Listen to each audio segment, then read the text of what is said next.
আসসালামু আলাইকুম। এবার মোস্তাফিজের চোখ বিশ্বকাপে।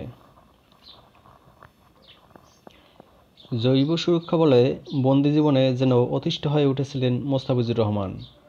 তাই অস্ট্রেলিয়ার বিপক্ষে সিরিজ শেষে যেটুকু সময় পেয়েছেন চলে গেছেন গ্রামের বাড়ির মুক্ত হাওয়ায়। আবার বলয়ে বন্দি জীবন শুরু হওয়ার আগে মোস্তাফিজের ছুটি যে এটুকুই, তাই ক্রিকেটীয় ভাবনা থেকে আপাতত এটুকু দূরেই আছেন মোস্তাফিজ। উপভোগ করছেন অবসর সময়টা। একই সঙ্গে আগামী ২-৩ মাসের ক্রিকেট ব্যস্ততার জন্য মানসিকভাবে প্রস্তুত হচ্ছেন মোস্তাফিজ। গতকাল মুঠোফোনেও আলাপচারিতার শুরুতেই তাই মোস্তাফিজ বলেছিলেন, বাড়িতেও আছি, পরিবারকে সময় দিচ্ছি, আপাতত অন্য কিছু ভাবছি না।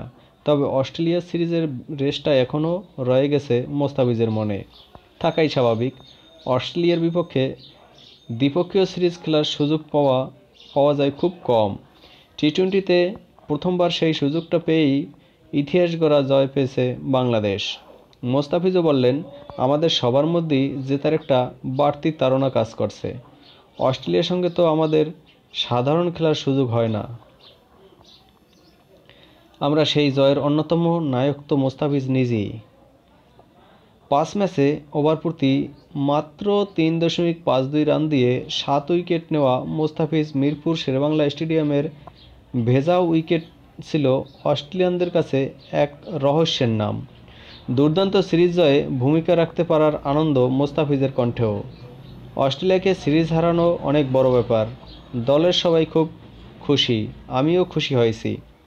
নিজেদের মাঠে হওয়া এই সিরিজে বাংলাদেশের বড় সঙ্গী ছিল কন্ডিশন, যার সর্বোচ্চ সুবিধা নিয়েছেন মোস্তাফিজরা। কিন্তু আগামী অক্টোবর-নভেম্বরে টি-টোয়েন্টি বিশ্বকাপ হবে ওমান ও সংযুক্ত আরব আমিরাতে। বিশ্বকাপের আগে অবশ্য আরব আমিরাতের ৩ ভেন্যুতে মাসব্যাপী চলবে আইপিএল, অর্থাৎ বিশ্বকাপের খেলাগুলো হবে আইপিএলের ব্যবহৃত উইকেটে। সেক্ষেত্রে উইকেটের চরিত্র কেমন হতে পারে তা একটু আন্দাজ করতে পারছেন মোস্তাফিজ। আমি আরব আমিরাতে ২০১৮ সালে এশিয়া কাপ খেলেছি, পিএসএলও খেলেছি। আমার যে অভিজ্ঞতা, তাতে মনে হয় ভালো উইকেট হবে। যদি তাই হয়, তাহলে বড় রানের টি-টোয়েন্টি ক্রিকেটের সঙ্গে মানিয়ে নেওয়ার কাজটা সহজ হওয়ার কথা না বাংলাদেশ দলের। মোস্তাফিজ অবশ্য বিষয়টি দেখছেন ভিন্ন দৃষ্টিতে। বাংলাদেশ দলের বিশ্বকাপে মিশন শুরু হবে ওমানে, যেখানে নির্ধারিত সময়ের ৭ দিন আগেই সফর করার কথা।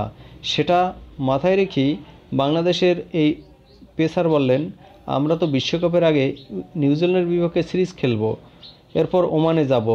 মানিয়ে নিতে কিছু সময় তো আমরা পাচ্ছি। তবে বিশ্বকাপের আগে মোস্তাফিজের আরেক ভাবনার নাম চোট।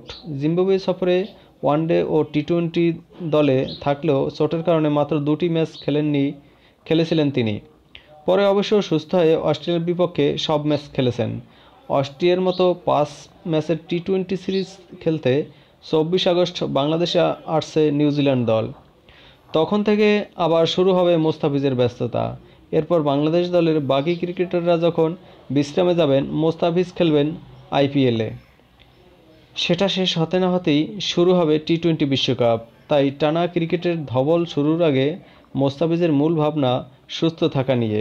শুধু আমার না, আসলে পুরো দলের সবারই ভাবনা নিজেদের সুস্থ রাখা। এটাই এখন সবচেয়ে গুরুত্বপূর্ণ। ধন্যবাদ সকলকে।